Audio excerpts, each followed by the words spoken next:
Hello students, आज के इस वीडियो में हम लोग एनसीईआरटी गणित कक्षा 10 के प्रश्नावली 3.5 के चौथे क्वेश्चन का पांचवा क्वेश्चन हल करने वाले हैं। तो ये क्वेश्चन बहुत ही सरल क्वेश्चन है।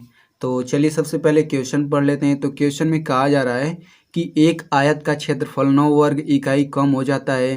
कब कम हो जाता है? यदि उसकी लंबाई 5 इकाई कम कर दी जाती है और चौड़ाई 3 इकाई बढ़ा दी जाती है। ठीक ना। तो यहाँ से हम लोग पहला समीकरण बनाएंगे। यदि हम लंबाई को 3 इकाई और चौड़ाई को 2 इकाई बढ़ा दें, यानी कि जब दोनों को बढ़ा दिया जाता है तो क्षेत्रफल 67 वर्ग इकाई बढ़ जाता है।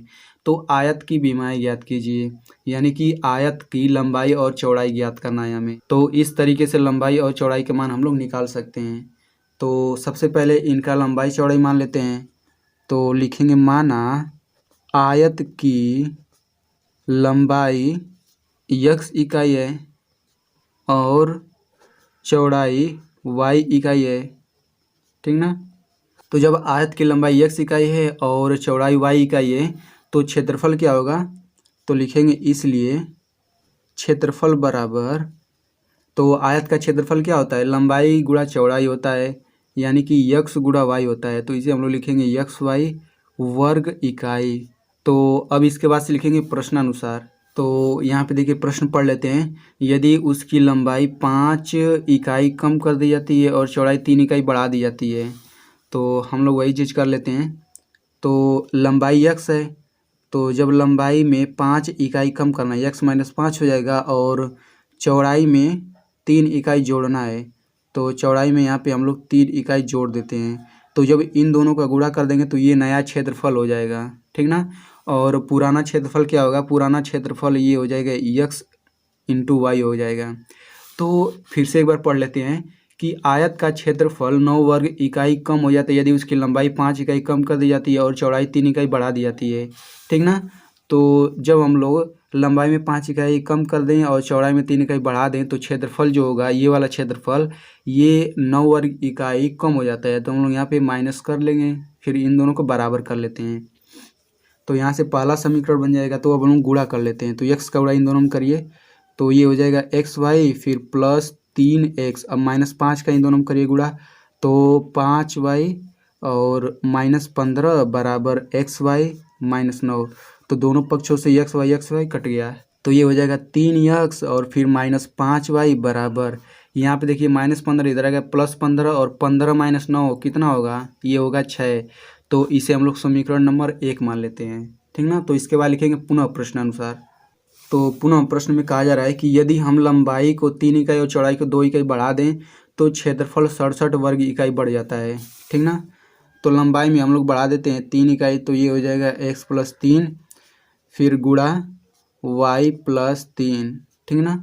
और पुराना क्षेत्रफल है xy, तो जब हम लोग इसमें 2 यहाँ पे करेंगे, तो जब हम लोग लंबाई में 2 और चौड़ाई में 2 इकाई जोड़ देते हैं तो क्षेत्रफल जो होता है, ये क्षेत्रफल 67 वर्ग इकाई बढ़ जाता है। तो इसमें हम लोग 67 जोड़ देंगे। ठीक, इन दोनों को बराबर कर देते हैं। तो अब हम लोग गुणा कर लेते हैं। तो ये हो जाएगा xy फिर प्लस 2x। अब 3 का गुणा इन दोनों में करिए तो ये हो जाएगा 3y + 6 बराबर xy + 67। तो xy से xy कट गया। तो यहाँ पे हो जाएगा 2x + 3y बराबर, अब देखिए +6 से इधर आएगा तो -6, तो 67 - 6 ये हो जाएगा 61। तो इसे हम लोग समीकरण नंबर 2 मान लेते हैं। ठीक ना। तो इन दोनों को हम लोग विलोपन विधि से हल ज्ञात करेंगे, क्योंकि विलोपन विधि बहुत ही सरल विधि है। तो कोई एक पद बराबर करना होगा। तो देखिए यहाँ पे 3x है, यहाँ पे 2x है, तो इसमें हम लोग 2 से गुणा करेंगे और इसमें हम लोग 3 से गुणा करेंगे। तो ये 6x हो जाएगा और ये भी 6x हो जाएगा। ठीक ना। तो हम लोग लिखेंगे समीकरण 1 में 2 से तथा समीकरण 2 में 3 से गुणा करने पर। ठीक ना।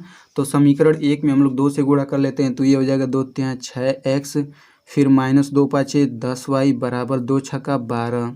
ठीक ना। और हम लोग इस समीकरण में 3 से गुणा कर लेते हैं तो ये हो जाएगा 3 × 2 = 6x प्लस 3 × 3 = 9y बराबर, अब 3 का गुणा एक्शन में करिए, 3 × 3 = 3 × 6 = 18। तो इसे हम लोग मान लेते हैं समीकरण नंबर 3 और इसे समीकरण नंबर हम लोग 4 मान लेते हैं। तो यहाँ पे देखिए 6x और यहाँ पे भी 6x है, यानी प्लस प्लस चिन्ह है, तो हम लोग घटा लेंगे। तो लिखेंगे समीकरण 3 में से समीकरण 4 घटाने पर। ठीक ना। तो समीकरण 3 का बायां पक्ष कितना है, ये है 6x माइनस 10y, फिर माइनस ये हो जाएगा 6x प्लस 9y बराबर 12 माइनस 183। तो अब हम लोग इसे हल कर लेते हैं। तो ये हो जाएगा 6x फिर minus 10y minus 6x minus 9y बराबर, तो जब आप 12 में से 183 घटाते हैं तो ये आता है माइनस 171। तो यहाँ से 6x से माइनस 6x कट जाएगा और माइनस 10y और माइनस 9y ये हो जाएगा माइनस 19y बराबर माइनस 171। तो माइनस माइनस कट गया और y बराबर हो गया 171/19, ठीक ना। तो यहाँ से ये 9 बार में कट जाएगा। तो इस तरीके से यहाँ से y बराबर 9 आ गया। तो इस y के मान को हम लोग समीकरण 1 में रख लेते हैं। y का मान समीकरण 1 में रखने पर तो समीकरण 1 लिख लेते हैं। तो समीकरण 1 है 3x माइनस 5y बराबर 6, ठीक ना।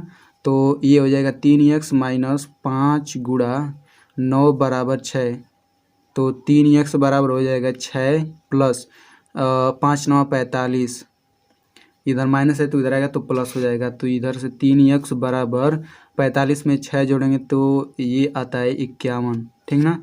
तो यहाँ से x बराबर हो जाएगा 3 एकम 3 3 7 21। तो इस तरीके से x बराबर 17 हो गया और y बराबर 9 आ गया। तो हम लोग अंत में लिखेंगे अतः आयत की लंबाई 17 इकाई और चौड़ाई 9 इकाई है। तो इस तरीके से ये भी क्वेश्चन हल हो गया।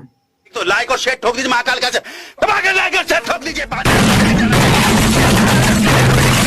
पूरा साल मेहनत करता हूँ आपके लिए बेटा, ऐसा नहीं चलेगा, ऐसा नहीं चलेगा। तो स्टूडेंट, यदि आप ऐसे ही क्लास 10th के एनसीईआरटी मैथ को सरल तरीके से पढ़ना चाहते हैं तो आप मेरे चैनल को सब्सक्राइब कर सकते हैं और सब्सक्राइब करने के बाद इस घंटे के निशान पे क्लिक करके ऑल पे क्लिक कर दीजिए।